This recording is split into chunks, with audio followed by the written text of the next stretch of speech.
5,000 years ago, somewhere beside an ancient river, a family hid something inside their home. It wasn't gold. It wasn't a weapon.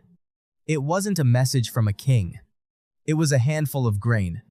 And strangely enough, those tiny grains can tell us more about ordinary human life than some of the greatest monuments ever built.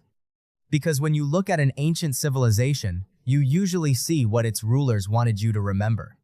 Kings built monuments. Priests built temples. Powerful people built tombs. But ordinary people? They left almost nothing behind. So how do we know what their lives were actually like? Sometimes, we have to look at what they almost threw away. A broken pot. A worn-out tool. A cooking stone. A storage jar. A piece of charcoal. Objects that meant almost nothing to the person who used them can become priceless thousands of years later. And one of the most important clues is something you probably wouldn't even notice. Food. Because food doesn't just tell us what people ate. It tells us how they lived. Think about that family again. They have grain stored inside their home. That means someone had to grow it. Someone had to harvest it. Someone had to carry it home. And someone had to decide how much could be eaten today. And how much needed to survive until tomorrow. That decision sounds simple. It wasn't. For us, running out of food usually means going to a store. For them, running out could mean waiting for the next harvest. And that changes the way you think. You don't waste much. You don't casually throw food away. You don't eat everything just because you're hungry. You calculate. You save. You remember. And suddenly, a storage jar becomes something much more interesting. It becomes a record of human anxiety. Because every ancient farmer understood one brutal fact. The future was never guaranteed. Rain could fail. Floods could arrive at the wrong time. Insects could destroy crops. Animals could eat them. A family could become sick during harvest season. One bad year could affect everyone. So ancient people didn't simply grow food. They learned to predict the future. They watched the sky. They watched the river. They remembered when certain plants appeared. They knew which animals moved through certain areas. They knew when to plant and when to harvest. Knowledge became another form of survival. And that knowledge had to go somewhere. It went into people's memories. Parents taught children. Older farmers taught younger ones. Craftsmen taught apprentices. A skill that worked could survive for generations.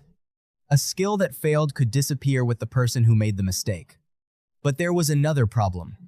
Even if you had food, you still needed water. And water was heavy. Very heavy. Without modern pipes, someone had to physically move it.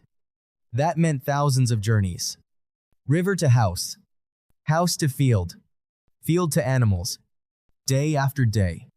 Year after year. When you look at an ancient settlement, you might see walls and buildings. But underneath that settlement was an invisible machine. Human labor.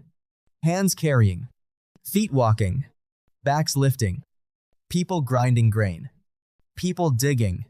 People building. People repairing. Civilization wasn't powered by electricity. It was powered by human bodies. And that tells us something important.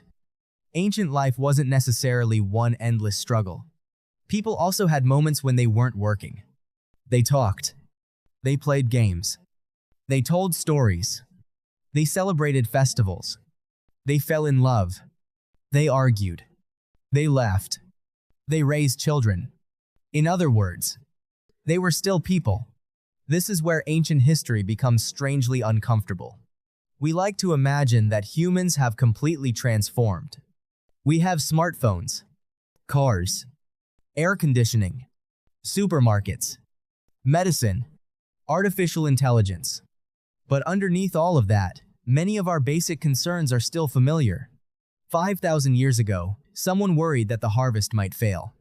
Today, someone worries about losing their job. Someone worried about feeding their children. Today, someone worries about paying the grocery bill. Someone waited for news from a distant relative. Today, we stare at a phone waiting for a message. The technology is almost unrecognizable. The emotions aren't. And maybe that's why the smallest archaeological discoveries can be more powerful than the biggest monuments. A palace tells us that a powerful person existed. A tiny cooking pot tells us that someone had dinner. A storage jar tells us that someone was planning for tomorrow. A worn tool tells us that someone worked with it again and again. And a child's toy tells us something even more important. Children were still children. 5,000 years ago, the world was dangerous. But people still found reasons to laugh. They still made things. They still decorated their homes. They still cared about appearance. They still complained about other people. And they still hoped tomorrow would be better. That is the part of ancient history we often miss. History is usually presented through its biggest survivors. The pyramids, the temples, the statues, the kings. But those things were only the visible surface. Underneath them were millions of ordinary days. Millions of breakfasts. Millions of arguments. Millions of journeys to collect water. Millions of nights spent wondering what tomorrow would bring. Most of those people left no name behind. No statue. No famous tomb. No biography. And yet, without them, none of the great civilizations would have existed. So the next time you see an ancient monument, don't just look at the stone. Think about the person who woke up before sunrise to carry the material. Think about the person who prepared their food. Think about the person who grew the grain. Think about the child who watched all of it and slowly learned how to survive. Because the real story of the ancient world wasn't written only by kings. It was built, one ordinary day at a time, by people whose names history forgot. And sometimes, all they left behind was a handful of grain.